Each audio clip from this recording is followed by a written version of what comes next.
Welcome to Swami Vivekananda institute. My name is Saurabh Pathak और आज मैं स्टार्ट कर रहा हूँ माइक्रो इकोनॉमिक्स के एमसीक्यू सेशन का पार्ट 4। टॉपिक है प्रोडक्शन एंड कॉस्ट। ऑलरेडी हम 3 पार्ट कर चुके हैं और ये है हमारा 4th पार्ट, है ना।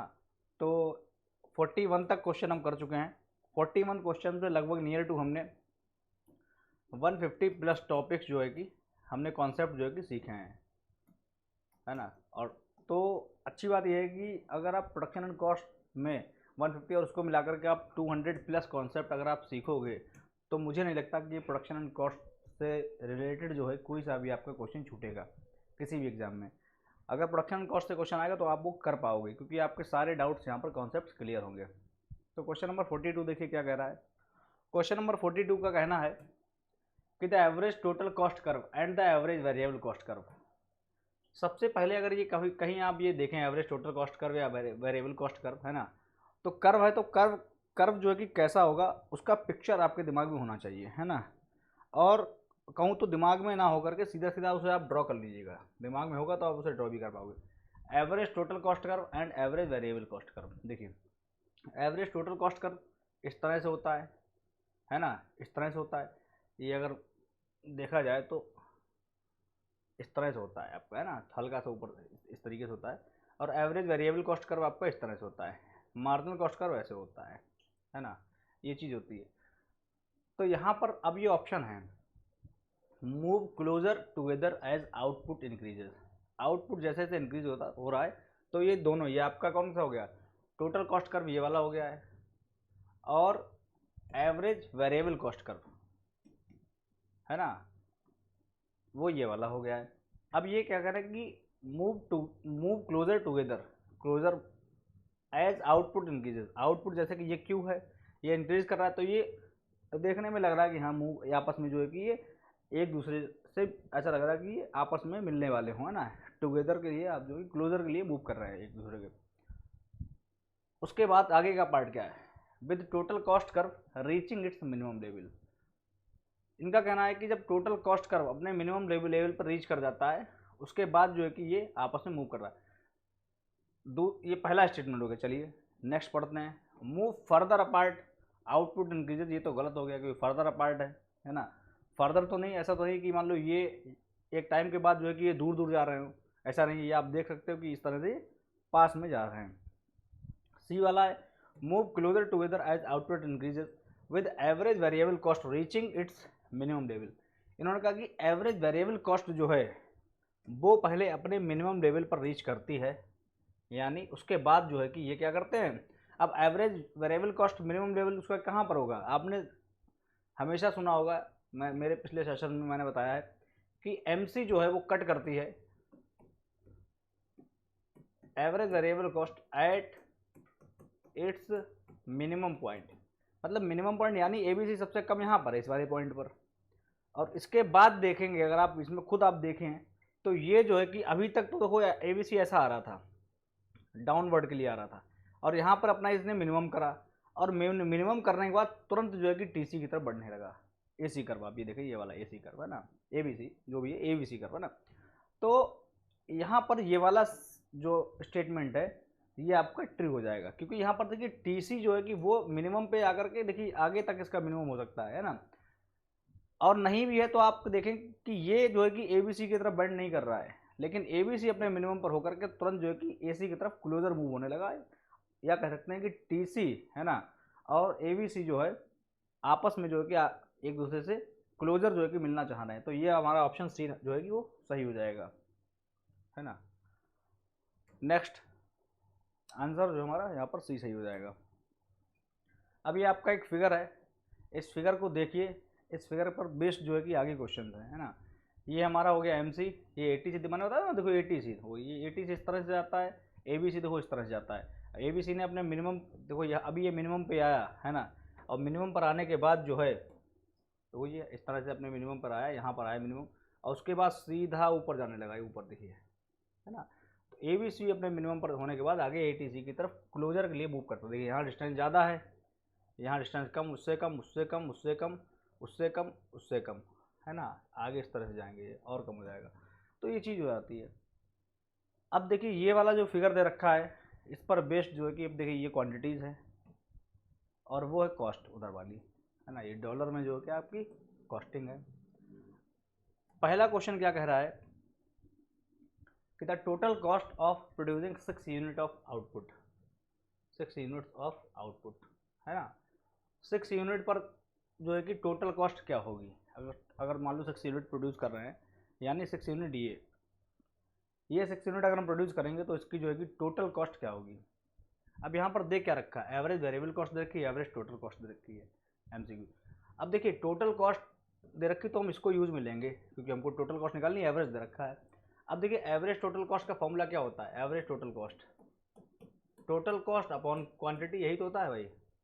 एवरेज टोटल कॉस्ट जब 6 यूनिट हैं, जब क्वांटिटी जो है यहाँ पर 6 है, तो एवरेज टोटल कॉस्ट क्या है, देखिए 6 पर जो एवरेज टोटल कॉस्ट है ये वाली सीधा चली गई है, ये देखिए यहाँ पर 20, ये कितनी है 20 है। और पूछा हमसे टोटल कॉस्ट हमको निकालनी, टोटल कॉस्ट तो टोटल कॉस्ट क्या हो जाएगी, total cost equal to total cost क्या हो जाएगी, total cost equal to 20 into 6, भाई ये मल्टीप्लाई हो जाएंगे और टोटल कॉस्ट क्या हो जाएगी $120, 120 डॉलर, है ना। तो आंसर हो जाएगा आपका $120। आशा करता हूँ आपको ये समझ में आया होगा क्योंकि बहुत ज़्यादा सिंपल है, इसमें कुछ है ही नहीं। हमने जो टोटल एवरेज टोटल कॉस्ट का फॉर्मूला यहाँ पर पुट करा है और उसमें जो एवरेज टोटल कॉस्ट की वैल्यू है वो पुट करी। टोटल कॉस्ट हमको निकालना है, क्वांटिटी हमको बताया गया कि 6 क्वांटिटी पे निकालिएगा, तो वही हमने इसमें पुट कर दिया। टोटल कॉस्ट की वैल्यू हमारी $120 आ गई, तो हमारा जो आंसर हो जाएगा वो हो जाएगा $120, है ना। नेक्स्ट क्वेश्चन क्या कह रहा है, देखिएगा। The total fixed cost FC of producing 6 unit of output would be. अब यहाँ पर उन्होंने कही टोटल फिक्स्ड कॉस्ट क्या होगी, उसी वाले केस में टोटल फिक्स्ड कॉस्ट यहाँ पर क्या होगी। अब देखिए टोटल फिक्स्ड कॉस्ट की उन्होंने बात करी है, टोटल फिक्स्ड कॉस्ट, और हमको ये पता करना है ना। और हमको ये पता है कि टोटल फिक्स्ड कॉस्ट को अगर मिला देंगे, है ना, और टोटल वेरिएबल कॉस्ट को अगर मिला देंगे, है ना, तो हमारी ये हो जाती है क्या टोटल कॉस्ट।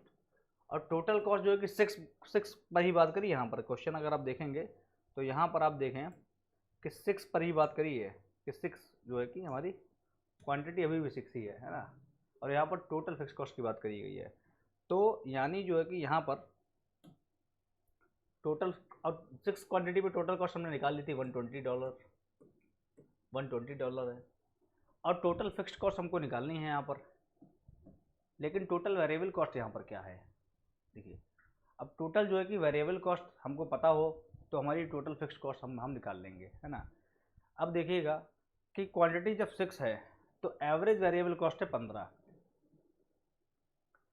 और आपको अगर एवरेज वेरिएबल कॉस्ट जो है कि मालूम है 15 है, तो ये एवरेज वेरिएबल कॉस्ट क्या है, टोटल वेरिएबल कॉस्ट अपॉन, यही तो है ना भाई, इसका भी तो यही फॉर्मूला बना है।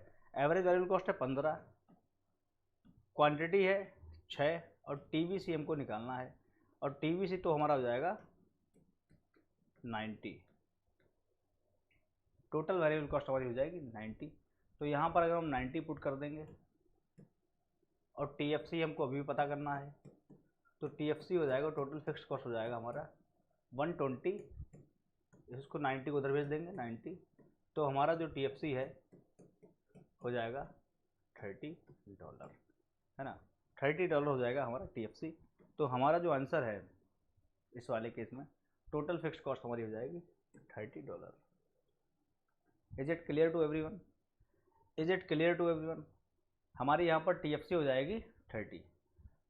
अच्छी बात यह है कि यहाँ पर जो है जो वैल्यूज यहाँ पर दे रखी हैं ना, और आपसे जो क्वेश्चन पूछे गए हैं ना, तो उसको जो है कि जो इस तरह से मान लो आपको फिगर दे दिया, तो कंटिन्यूस जो 3-4 क्वेश्चन पूछे जा रहे हैं, तो जो फर्स्ट क्वेश्चन का जो आंसर आया 120, है ना, वही जो है कि आप आराम से इसमें यूज़ कर पा रहे हो, और नेक्स्ट क्वेश्चन का आंसर आपको तुरंत आ जा रहा है। बस इसमें क्या है कि आपको फॉर्मूले जो है ये मेमोराइज करनी है, ये याद रखना है, बहुत सिंपल है। अगर इनका कॉन्सेप्ट इन्हें रटोगे, रटने से कुछ नहीं, कन्फ्यूज हो जाओगे। आप कहोगे ए के बाद टी आएगा, सी ए टी सी अगर होगा तो आगे ये होगा, ये ऐसे ही बच्चे करते हैं, ऐसे ही बच्चे हैं, है ना। ये सब मत करना। आपको अगर इसका फिगर नहीं समझ में आ रहा तो सब छोड़ दो। सबसे पहले कहो ये फिगर कैसे बना, ये लाइन ऐसे यहाँ से यहीं क्यों जा रही है, ऐसे क्यों नहीं जा रही है। और इसकी ऐसा भी होता है ना कि समझ में नहीं आता है और ज़बरदस्ती रट लिया कि इसका फिगर ऐसे ही बनेगा। मैंने कहा ना कि इसका फिगर ऐसे बनेगा, पिछले वाले जो डायग्राम है उसमें मैंने आपको बताया था क्वेश्चन में कि ये फिगर ऐसा जाएगा ऐसा जाएगा। तो यहाँ पर मैंने सारा कुछ जो माइक्रो इकोनॉमिक्स के जो सेशन अभी तक मैंने करे हैं, प्लेलिस्ट में जाइएगा, वहाँ पर आपको माइक्रो इकोनॉमिक्स लेक्चर 1 से लगभग मैंने अभी तक 10 लेक्चर ख़त्म करे। उसमें हमने जो है कि कंज्यूमर बिहेवियर ख़त्म करा, theory of production and theory of cost, 3 unit हमने वहाँ पर ख़त्म करे हैं। उन 3 यूनिट्स में मैंने सारा कुछ बताया हुआ है। तो अगर आपको उसके बाद मैं एमसीक्यू कुछ करा रहा हूँ, तो मेन चीज़ ये है कि अगर आपने वो नहीं सेशन देखे, डायरेक्ट आप एमसीक्यू करो, तो हो सकता है कुछ आप माइंड से आपके बाउंस हो जा रही हूँ कुछ चीज़ें, है ना। तो no need to worry, please go in playlist and please check whatever the lecture of microeconomics, Indian economics I have taught till now. Please go through them and please study all those lectures. Afterwards, please come here. Then all your doubts will be cleared frictionlessly, है ना। तो ये चीज़ है। तो अब जो है कि यहाँ पर कौन सा क्वेश्चन है, ये वाला हम कर चुके हैं। कौन सा कर चुके हैं, ये वाला कौन सा है, हाँ 120, ये तो हो गया। इसके बाद वाला भी हो गया और इसके बाद वाला क्वेश्चन है ये वाला। अब यहाँ पर बात करिएगी total variable cost of producing section. फिर से वही बात, टोटल वेरिएबल कॉस्ट क्या होगी।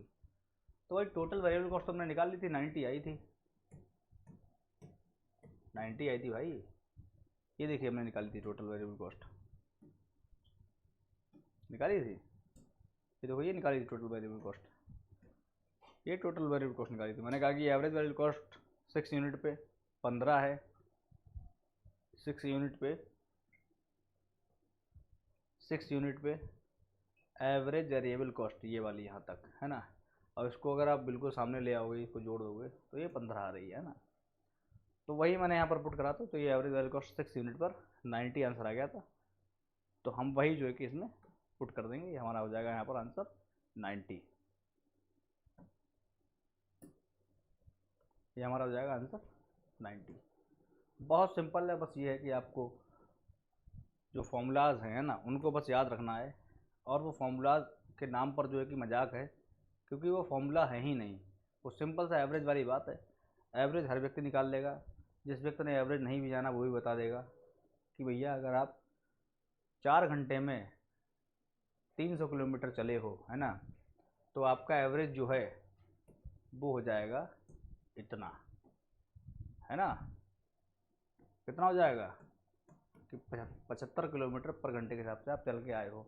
वो अलग की बात है, कहीं पे आप 200 की स्पीड से चले, 250 की स्पीड से चले, लेकिन आपका एवरेज निकल गया कितना, वो ही बता देगा। एवरेज का मतलब वो टोटल, इसमें टोटल डिस्टेंस हो जाएगा अपॉन टोटल टाइम, या वहाँ पर क्या हो जाएगा, total cost upon total quantity, है ना।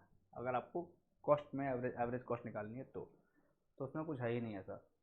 If a firm shut down in the short run, if a firm shut down in the short run में फर्म जो है वो बंद हो जाती है। फर्म मान लो कि शॉर्ट रन में बंद हो गई, कोई बात नहीं, चीनी मिल हो गई है ना, गन्ना फैक्ट्री होती है, 6 महीने काम करती है और 6 महीने के बाद वो बंद रहती है, कोई बात नहीं।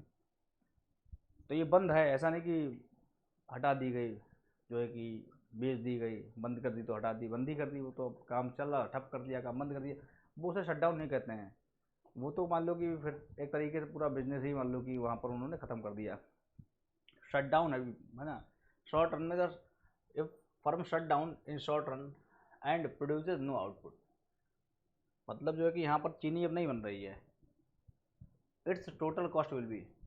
अब आप बताइए कि टोटल कॉस्ट क्या होता है। Total cost is always equal to total fix cost plus total variable cost, यही तो होता है ना।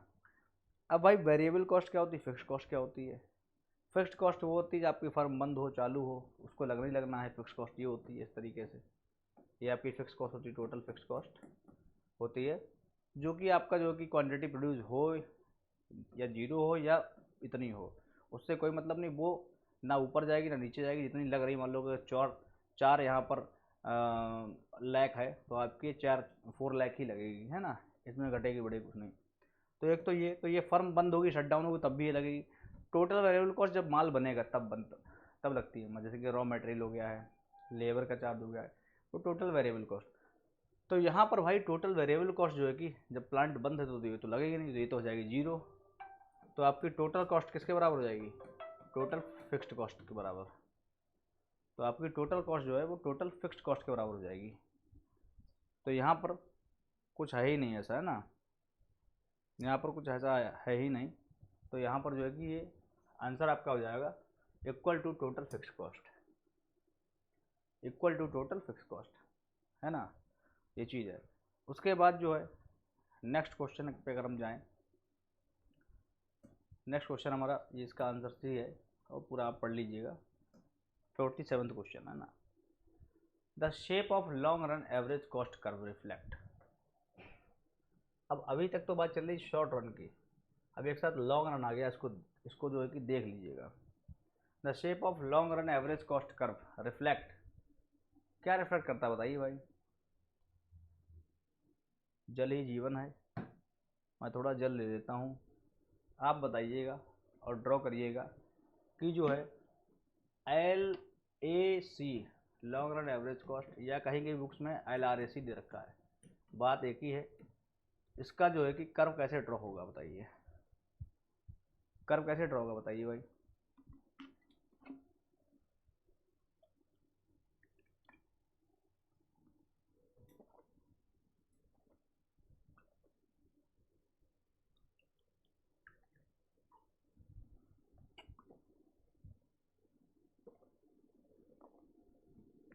कैसे भाई ड्रॉ होगा कर्व?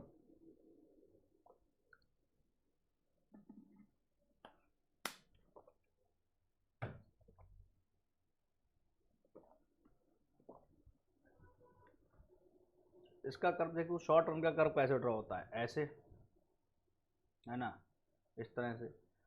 तो अब लॉन्ग रन है तो उसमें कई सारे ऐसे ऐसे, शॉर्ट रन तो उसमें बहुत सारे इन्वलप बना लेगा उनका, ऐसे शॉर्ट रन के जाने कितने कर्व बन जाएंगे, है ना, इस तरीके से शॉर्ट रन के बहुत से कर्व बना लेगा। तो इसको जो है कि ये इस तरह से कुछ हो जाएगा, यहाँ पर आकर के एक टाइम ये वाला जो पोर्शन है ये वाला ऐसा फ्लैट हो जाएगा, फिर ऐसे चला जाएगा, है ना, इस तरीके से हो जाएगा। तो मैं एक डिफरेंट कलर ले लेता हूँ, ऐसे आके ये ऐसे आया, है ना, और ऐसे थोड़ा फ्लैट हुआ यहाँ पर और फिर ऐसे गया। तो यहाँ पर ये डिवाइड होता है, आपने हमेशा देखा होगा, ये CRS होता है, कांस्टेंट रिटर्न टू स्केल, यहाँ पर मिलते हैं। यहाँ पर जो है इंक्रीजिंग रिटर्न टू स्केल, क्योंकि तो कॉस्ट, ये कॉस्ट का कर्व है, और कॉस्ट जब कम होगी तो क्या होगा भाई? कॉस्ट कम होगी तो रिटर्न ज़्यादा। जब मान लो कोई आप माल बना रहे, पेन बना रहे हो, अभी मार्केट में 10 रुपये बिक रहा है और उसकी लागत लग रही है 8 रुपये, तो 2 रुपये बच रहे हैं। क्या होगा अगर उसकी लागत 5 ही रुपये लगे या कि कॉस्ट कम हो जाए? तो ये बहुत मज़े की बात है ना, इकोनॉमीज ऑफ स्केल, है ना, इकोनॉमीज ऑफ स्केल यहाँ पर होगा, ये होगा आपका इकोनॉमीज ऑफ स्केल। और ये आपका हो जाएगा डिस इकोनॉमी, यहाँ पर आपका हो जाएगा डिस इकोनॉमी, है ना, डिस इकोनॉमी, ये वाला लेते हैं, इससे अच्छा लगता है ये वाला, है ना, ये आपका हो जाएगा, ये वाला हो जाएगा आपका ऑफ स्केल। राइटिंग अभी वैसी है, कुछ भी ले ले भाई जो है।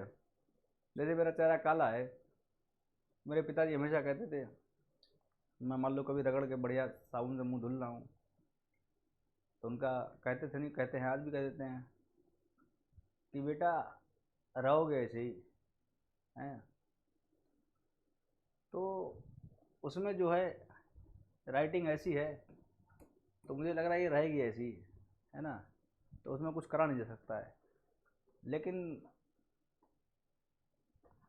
करने के लिए बहुत कुछ है, मैं बदल नहीं रहा हूँ जानबूझ के, है ना, क्योंकि कुछ जो ठान लो वो हो जाता है ना, नेचुरल चीज़ है, पिताजी कहते थे वो तो अलग है, वो तो मान लो किसी का नहीं हो पाता है, करा भी लिया ज़बरदस्ती तो फिर से वैसे ही हो जाएगा, अगर जब छोड़ दोगे, है ना, चीज़ें केयर करना तो वैसे हो जाएगा फिर। The shape of long run average cost का तो ये है। यहाँ पर देखो ये 3 पॉइंट निकले, economies of scale, constant return to scale, diseconomies of scale. तो यहाँ पर देखो साफ साफ दिख रहा है मार्केट डिमांड से जो है कि भैया ये कॉस्ट की बात चल रही है, कॉस्ट मार्केट डिमांड जो है वो प्रोड्यूसर कंज्यूमर करते हैं, उनके उसमें आ जाती है। तो यहाँ पर जो है कॉस्ट की बात चल रही है, कॉस्ट जो प्रोड्यूसर के उसमें होती है, प्रोड्यूसर भैया जो प्रोड्यूस कर रहा था उसकी कॉस्ट लगती है। तो साफ साफ उसका आंसर है इकोनॉमीज एंड डिसइकोनॉमीज ऑफ स्केल। ये जो है shape of long run average cost curve reflect या दिखाता है इकोनॉमीज एंड डिसइकोनॉमीज ऑफ स्केल। साफ साफ इसका आंसर हो गया है, आंसर इसका आपका बी हो गया है। 48 क्वेश्चन, सभी बच्चे कृपया ध्यान दें। 48 क्वेश्चन जो है बहुत आसान है और आप लोग अपनी कॉपी निकालिए और पेन से जो है उसे सॉल्व करिए। अगर पेन की आवश्यकता नहीं तो ऐसे ही कर दीजिए। To maximize profit in the long run any firm must. इसमें पेन की आवश्यकता नहीं, डायग्राम की आवश्यकता है ही नहीं, इसमें कोई डायग्राम बात ही नहीं करी गई है, तो ऐसे ही देख लो। अगर किसी फर्म को प्रॉफिट मैक्सिमाइज कर रहा है इन लॉन्ग रन, अब यहाँ पर वो फर्म का टाइप नहीं दे रखा है कि वो परफेक्ट कॉम्पिटिशन है ना, मोनोपोली है या मोनोपोलिस्टिक है या ओलिगोपोली है या क्या, उससे कोई मतलब नहीं है। यहाँ पर सीधा सीधा बोला गया to maximize profit in long run any firm must charge the highest price possible. अब कुछ लोग ऐसे होते हैं, एक मेरा दोस्त है, नाम नहीं बताऊंगा, सुनेगा तो फिर, तो वो क्या करता है, उसकी एक शॉप है, तो वो ग्राहक देख के पैसे लेता है। ग्राहक उसने देख लिया, जैसे कि वो, उसमें एक बहुत कमी है कि वो ये भी नहीं देखता कि वो ग्राहक गरीब है या रईस है, क्या है, उसे भी नहीं देखता है। उसे पैसे लेने से मतलब वो उसका जो फिट हो जाए वहाँ पर वो हाईएस्ट बताएगा, हाईएस्ट। जैसे कि 1 रुपये की चीज़ के सीधे 10 रुपये बता देगा, कह देगा कि ये वहाँ से आई है, ये बहुत अच्छी है, इसके बराबर कभी टक्कर नहीं ले सकती है, ये 10 गुना चलेगी, ये होगा वो होगा वो होगा, और 10 रुपये लेने की कोशिश करता है। इस वजह से जो है कि उसकी बिक्री बहुत कम हो गई। तो ये वाला स्टेटमेंट सही होगा यहाँ पर, बताइए। जब भाई कस्टमर समझ जाता ना कि ये लूट लपाट हो रही है, यहाँ पर है भैया जो है कि लूटा जा रहा है, तो हाईएस्ट प्राइस पॉसिबल करके फर्म प्रॉफिट नहीं मैक्सिमाइज कर सकती है। अगर प्रॉफिट मैक्सिमाइज कर लेती तो आज की डेट में अब कोई ग्राहक नहीं आ रहा है, प्रॉफिट क्या, वो तो लॉस में जा रहा है ना, ये चीज़ है। तो अब जो है कि ये पहला तो गलत हो गया, दूसरा वाला आप देखिएगा, B produce where demand is unit elastic. जहाँ पर डिमांड यूनिट इलास्टिक का मतलब है कि यूनिट इलास्टिक का मतलब है प्राइस बढ़ा 1% से, तो क्वांटिटी जो है कि सेल होना कम हो जाएगी 1% से, या इसका उल्टा, ये यूनिट इलास्टिक होता है। तो ऐसा ज़रूरी थोड़ी नहीं कि हमेशा ऐसा हो, और जब हमेशा ऐसा और यहीं पर प्रॉफिट होगा उसका, ऐसा थोड़ी ना है। कई बार वो तो प्रोडक्ट पर डिपेंड करता है। प्रोडक्ट मान लो नेसेसिटी है, तो भाई उसका आप कितना भी बढ़ा दो प्राइस, क्वांटिटी जो है वही रहेगी, है ना। बात तो नमक है, कितना भी आप बढ़ा दो प्राइस, नमक कुछ ज़्यादा थोड़ी खाने लगेगा कि नहीं अब नमक बहुत सस्ता हो गया है, अब चाय में भी नमक डालो, खीर में भी नमक डालो, है ना। या मान लो कि हर चीज़ में नमक चाहिए, या नमक ज़्यादा खाने लगे, ऐसा नहीं होगा। तो इलास्टिसिटी से जो है कि प्रॉफिट का लेना देना है कहीं ना कहीं तक, लेकिन यही जो है कि ये मतलब ये रीज़न ये नहीं है कि मैक्सिमम प्रॉफिट के लिए आप वहाँ पर प्रोड्यूस करो जहाँ इलास्टिसिटी यूनिट इलास्टिक है ना। और यूनिट इलास्टिसिटी से मतलब लेना देना नहीं होता है, मेन होता है कि इलास्टिक है या अनइलास्टिक है, इन इलास्टिक है ना। आप मुझे अनइलास्टिक और इनइलास्टिक में जो है कि पता करके बताना क्या डिफरेंस होगा या सेम है ना, ये कमेंट करिए बात। तो यहाँ पर ये बात कोई नहीं, क्योंकि मोनोपोलिस्टिक फर्म होती है, जो मोनोपोली होती है ना, तो वो जो है कि जब प्राइस डिस्क्रिमिनेशन करती हैं तो वो देखती है कि गुड जो है कि उनका इलास्टिक है या इनइलास्टिक है, क्या है वो ये देखती हैं। जहाँ पर इलास्टिक है वहाँ पर तो प्राइस वो नॉर्मल रखती हैं, जहाँ पर इनइलास्टिक है वहाँ पर प्राइस दबा के लेती हैं। उन्हें पता है कितना भी प्राइस लो, इनकी डिमांड तो हाई है, डिमांड कम करेंगे नहीं। और जहाँ पर इलास्टिक होते हैं उन्हें लगा कि अगर प्राइस हमने हल्का सा ही बढ़ाया डिमांड बहुत कम हो जाएगी, है ना, तो वो चीज़ है। तो वो वहाँ पर बात आती है। और प्रॉफिट मैक्सिमाइजेशन या मिनिमाइजेशन में वो कुछ ना कुछ रखते हैं।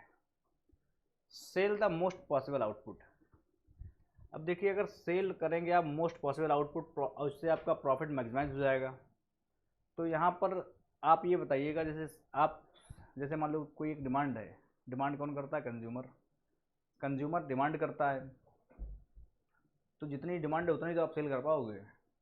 आप ज़बरदस्ती थोड़ी, अगर ज़बरदस्ती करोगे तो प्राइस कम दो, वो कहेगा लो भैया फ्री में दो, फ्री में दो, दोगे फ्री में, तो उससे आपका प्रॉफिट जो है कि मैक्सिमाइज नहीं होगा। सेल आपकी बढ़ जाएगी, अगर आप करोगे तो सेल बढ़ जाएगी, लेकिन जो है कि प्रॉफिट मैक्सिमाइज नहीं होगा, है ना।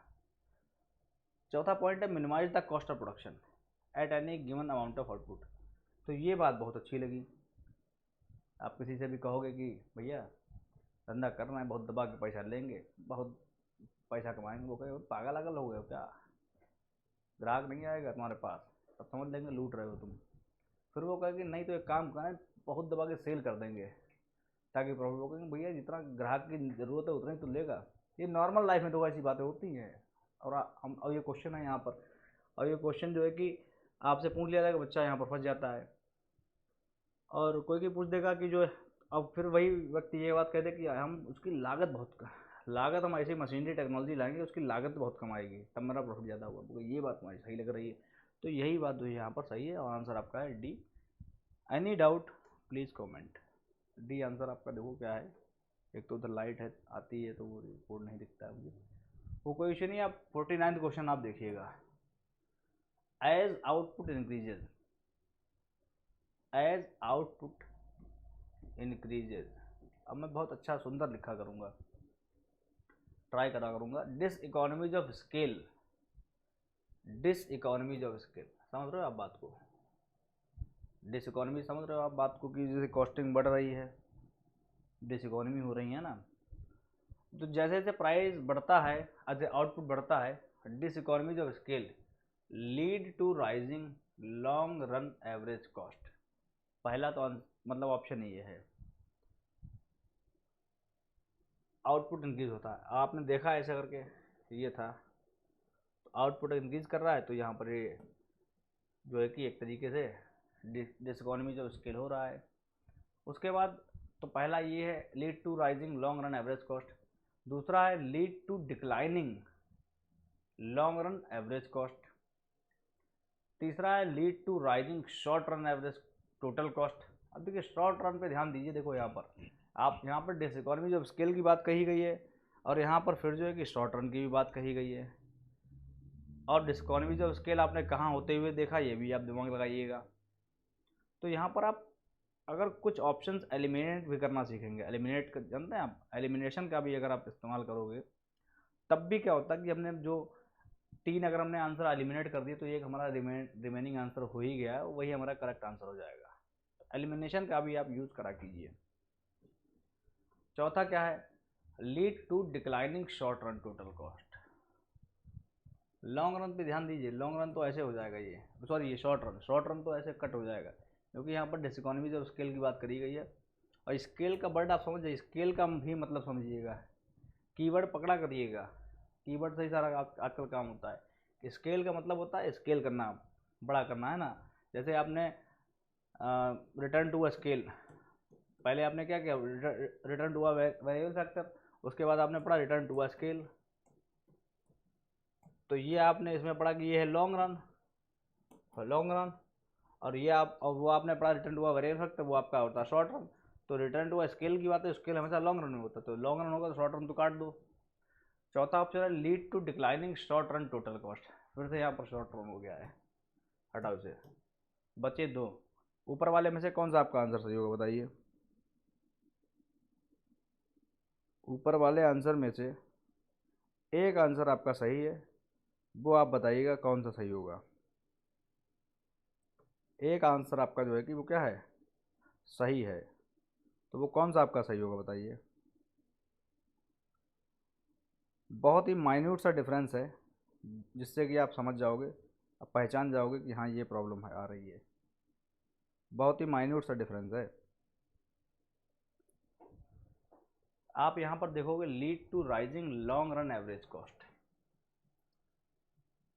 कॉस्ट, और यहाँ पर है lead to declining long run average cost. आप बताइएगा कि यहाँ पर जो है कि बात चल रही है as output increase diseconomies of scale, diseconomies of scale तो भाई बढ़ेगी, डिसइकोनॉमीज ऑफ स्केल है ना। डिसइकोनॉमीज ऑफ स्केल कब होती है, जब कॉस्ट जो है यहाँ पर कॉस्ट एवरेज कॉस्ट जो है वो राइज करती है, और लॉन्ग रन अगर ये एवरेज कॉस्ट अगर ये डिक्लाइन करेगी, तो अगर कॉस्ट डिक्लाइन करेगी तो फिर तो वो तो इकोनॉमीज है। इकोनॉमीज और डिसइकोनॉमीज में यही तो डिफरेंस होता है भाई। इकोनॉमाइज का मतलब सस्ता करना। सस्ता तब होगा जब कोई प्रोडक्ट वो सस्ता कब होगा, सस्ता तब होगा जब उसकी कॉस्टिंग कम आएगी, और अगर ज़्यादा उसकी कॉस्टिंग है तो फिर वो सस्ता कहाँ हुआ, है ना। तो यहाँ पर है डिसइकोनॉमीज। डिसइकोनॉमीज का मतलब है उसका उल्टा, कि डिसइकोनॉमी मतलब महंगा होना। महंगा तब होगा जब उसकी कॉस्टिंग ही ज़्यादा लग रही है, तो यहाँ पर lead to rising long run total average cost. तो ये आपका पहला आंसर सही होगा। नेक्स्ट आंसर जो आपका सेकंड है वो डिक्लाइनिंग, वो गलत हो जाएगा। तो यहाँ पर बच्चे जो यहाँ पर डिसइकोनॉमीज और इकोनॉमीज में डिफरेंस नहीं समझ पाएंगे ना, तो वो यहाँ पर कन्फ्यूज, ऐसा नहीं इनको मालूम नहीं, कन्फ्यूज हो जाओगे आप लोग। तो ये हमारा एक सेकंड लास्ट क्वेश्चन हमारा है ना, उसके बाद एंड है, तो ये हम कर लेते हैं, टाइम नहीं लगाते हैं। थर्ड लास्ट है हमारा ये, economies of scale can be caused by. Economies of scale जो है वो कैसे कैसे हो सकती है, आप बताइएगा। पहला है short run increase in marginal productivity. Marginal productivity में इंक्रीज लाने से, लग तो सही रहा है भैया, जब प्रोडक्टिविटी इंक्रीज होगी तो वहाँ पर क्या होगा, इकोनॉमीज ऑफ स्केल होगी, है ना।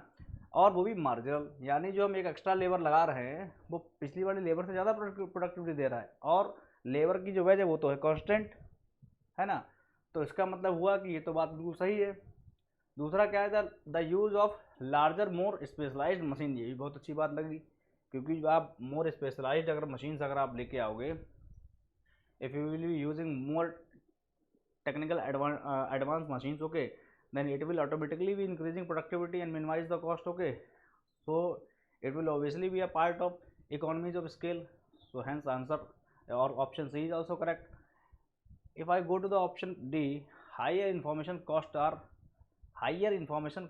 as a firm expand, higher information cost, तो ये चीज़ नहीं समझ में आ रही है, हाइयर इंफॉर्मेशन कॉस्ट, अब वो भी हाइयर, तो ये तो बिल्कुल गलत लग रहा है।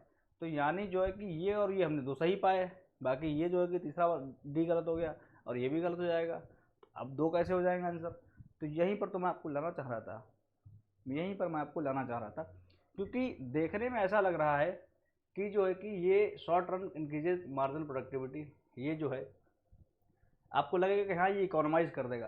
देखिए ऐसा नहीं है, अगर आप उसको मैथमेटिकली पूरा कैलकुलेट करोगे, है ना, तो वहाँ पर ये आपका इकोनॉमीज ऑफ स्केल के अंतर्गत नहीं आता है। कुल मिलाकर प्रोडक्टिविटी जो है वो इकोनॉमीज ऑफ स्केल के अंतर्गत नहीं ली जाएगी।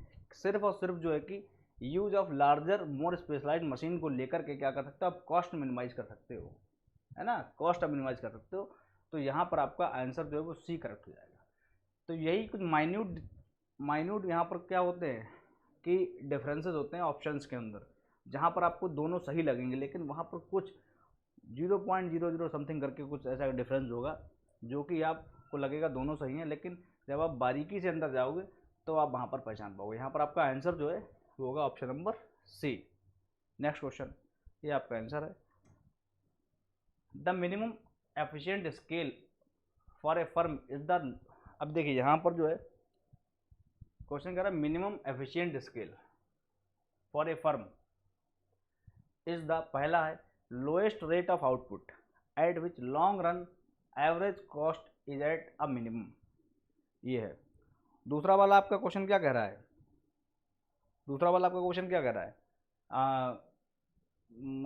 यहाँ पर जो है कि ऑप्शन वो है कि lowest rate of output at which short run average cost is at its minimum, lowest rate of output at which long run average cost is at a maximum, और फोर्थ है average of the rate of output at which long run average cost is at a minimum. तो यहाँ पर minimum और maximum का ही खेल है और शॉर्ट रन और लॉन्ग रन का खेल है। यहाँ पर इतना आप समझिएगा, यहाँ पर जो है किसी का है। अगर आप इसे देखोगे तो यहाँ पर देखोगे कि मिनिमम पूछा गया कि the minimum efficient scale, efficient मतलब एफिशिएंट क्या होता है, अच्छा, है ना। एफिशिएंट जो है कि यहाँ पर जो है कि एफिशिएंसी ज़्यादा हो, है ना, लेकिन इसका मिनिमम कर दिया गया है, मिनिमम इसका जो है कि यहाँ पर एफिशिएंसी मिनिमम हो, यानी मतलब इनएफिशिएंसी ज़्यादा हो क्या, इसका मतलब तो यही निकला जा करके। तो मिनिमम एफिशिएंट या मान लो कि द द जो आप कह सको कि जो मैक्सिमम इनएफिशिएंट है ना, scale of firm is lowest rate of output, पहली चीज़ तो ये है। Eight which long run average cost is at minimum, long run जो एवरेज कॉस्ट है वो क्या है, मिनिमम पर है। दूसरा आपका है lowest rate of output at which short run average cost is at a minimum, दूसरे वाले में क्या है शॉर्ट रन और पहले वाले में क्या है लॉन्ग रन। और एफिशिएंट और इनएफिशिएंट की बात ज़्यादातर हम लेते हैं किसमें, मैंने पिछले वाले उसमें भी आंसर बताया था कि लॉन्ग रन में तो ये, शॉर्ट रन में तो कट कर दो, बिल्कुल है ना। उसके बाद lowest rate of output at which long run average cost is at maximum. अब देखिए long run average cost is at maximum, cost is maximum, बात करेगी एफिशिएंट की, ये भी कट कर दो आप, है ना। Average of the rate of output at which long run average cost is at minimum. अब यहाँ पर उन्होंने बात करी average of the rate of output, rate of output से हमको लेना देना नहीं है, यहाँ पर हमको बात करनी है केवल जो है कि लोएस्ट रेट ऑफ आउटपुट। यहाँ पर इन्होंने बात करी एवरेज रेट ऑफ आउटपुट, है ना, एवरेज रेट ऑफ आउटपुट। अगर उसका एवरेज होगा और उसके बाद हम उसका रेट ऑफ रेट भी ले रहे हैं, यानी एवरेज भी ले रहे हैं, मार्जिनल भी ले रहे हैं। रेट का मतलब होता है मार्जिनल, है ना, जिस हिसाब से वो चेंज हो रहा है। तो ये हमारा इसीलिए गलत हो जाएगा, हमारा आंसर हो जाएगा lowest rate of output simple eight which long run average cost is at a minimum, hence option A is correct. कोई भी डाउट हो तो प्लीज कमेंट, ऑप्शन हमारा ए जो है कि करेक्ट है। इसमें आपको कौन सा दे रखा है, हाँ इसमें ऑप्शन ए जो है कि आपका ऑफिशियली करेक्ट है। Last question, when a firm triples all it's input, firm ने क्या करा, अपने इनपुट्स को क्या करा, ट्रिपल कर दिया। जब आप बताइएगा, जब फर्म में 4 फैक्टर ऑफ प्रोडक्शन होते हैं, लैंड, लेबर, कैपिटल, एंटरप्रेन्योर, 4 होते हैं, और 4 के 4 उसने क्या कर दिए, ट्रिपल कर दिए। यानी अगर 4 की मान लो कॉस्टिंग 400 आ रही थी तो ट्रिपल कर देगा, मतलब 12 कर देगा, तो इसकी कॉस्टिंग 1200 हो जाएगी, क्योंकि भाई कॉस्टिंग भी तो ट्रिपल हो जाएगी ना भाई। अगर जो है कि वो अपने फर्म जो है कि फर्म क्या करती है, अपने जो भी इनपुट्स हैं उनको ट्रिपल कर देती है, 3 गुना कर देती है, तो उसकी जो लागत है वो भी तो 3 गुनी हो जाएगी भाई, इसमें कोई दोहराई वाली बात नहीं है। It seems correct and it is correct. Another part of the question is saying its output doubles, इसने क्या करा, अपने जो है कि इनपुट्स क्या कर दिए, ट्रिपल कर दिए, but it's output doubles, output क्या है वो डबल हुए हैं। यानी जो प्रोडक्शन मान लो कि हो रहा था 500 का, वो केवल हुआ 1000, अब वो होगा 1000 रुपये का हो गया है। तो अब ये बता रहा है कि it is said to be experiencing, तो ये क्या एक्सपीरियंस कर रहा है, पहला ऑप्शन है diminishing margin return, increasing margin return, diseconomies of scale, economies of scale. साफ साफ यहाँ दे रखा है, कोई अगर कोई जिसने इकोनॉमिक्स आज तक पढ़ी भी नहीं होगी वो भी बता देगा कि भैया कि जो कॉस्टिंग तो आपने 3 गुनी कर दी, कम से कम 3 ही गुना बढ़ जाता आपका आउटपुट। आउटपुट जो है अगर ज़्यादा नहीं बढ़ता तो 3 गुना आपने अगर कॉस्टिंग बढ़ा दी है तो आउटपुट तो कम से कम 3 गुना तो बढ़ता है, तिगुना तो होता ही, लेकिन ये तो आपका दुगना ही हुआ है। तो ये हो जाएगा सीधा सीधा डिसइकोनॉमीज ऑफ स्केल, इसमें कुछ और सोचना ही नहीं। Diminishing margin return, increasing margin return वो तो देखना ही नहीं है ना, क्योंकि मार्जिन रिटर्न ना देख करके सीधा सीधा जो है कि आप यहाँ पर ये हाईलाइटेड जो है कि आपको दूर से दिखने लगेगा कि ये डिसइकोनॉमीज ऑफ स्केल की बात चल रही है। इकोनॉमीज ऑफ स्केल तो उसका पूरा उल्टा हो जाएगा। अगर ये मान लो उल्टा होता कि फर्म ने जो है कि क्या करा, इसके इनपुट जो है वो डबल कर दिए लेकिन आउटपुट ट्रिपल हो गया है, तो ये बहुत अच्छी बात है, लागत दोगुनी कर दी लेकिन प्रोडक्टिविटी तो तिगनी हो गई है, तो वो अच्छी बात। तो यहाँ पर ये आपका पार्ट 4 जो था ऑफ MCQs है ना, of production and cost, production and cost वो आपका कंप्लीट हो गया है। और कुल मिला के यहीं पर आपका जो प्रोडक्शन एंड कॉस्ट के जो MCQs हैं वो आपके यहाँ पर कंप्लीट हो जाते हैं। आपको अगर MCQs का सेशन अच्छा लगता है तो प्लीज़ कमेंट कि सर जो है कि और जो भी टॉपिक्स हैं उनके भी जो है कि आप MCQs कवर कराइएगा, है ना, तो मैं उनके भी MCQ लेके आऊँगा। ये जितने भी मान लो अभी 50+ क्वेश्चन करे, इसमें आपके 200+ जो है कि डाउट्स जो है कि आपके कंप्लीट हुए हैं, 200+ डाउट्स कंप्लीट आपके हुए हैं यहाँ पर, है ना। तो अच्छी बात यह है कि इनसे हमारे सब डाउट्स कंप्लीट हुए हैं। कोई भी अपकमिंग एग्जाम में कोई सा भी अगर क्वेश्चन आ जाएगा प्रोडक्शन कॉस्ट से रिलेटेड तो आप वो कर पाएंगे, है ना। तो thank you so much for giving precious time for your self, thank you so much and मिलते हैं नेक्स्ट सेशन में।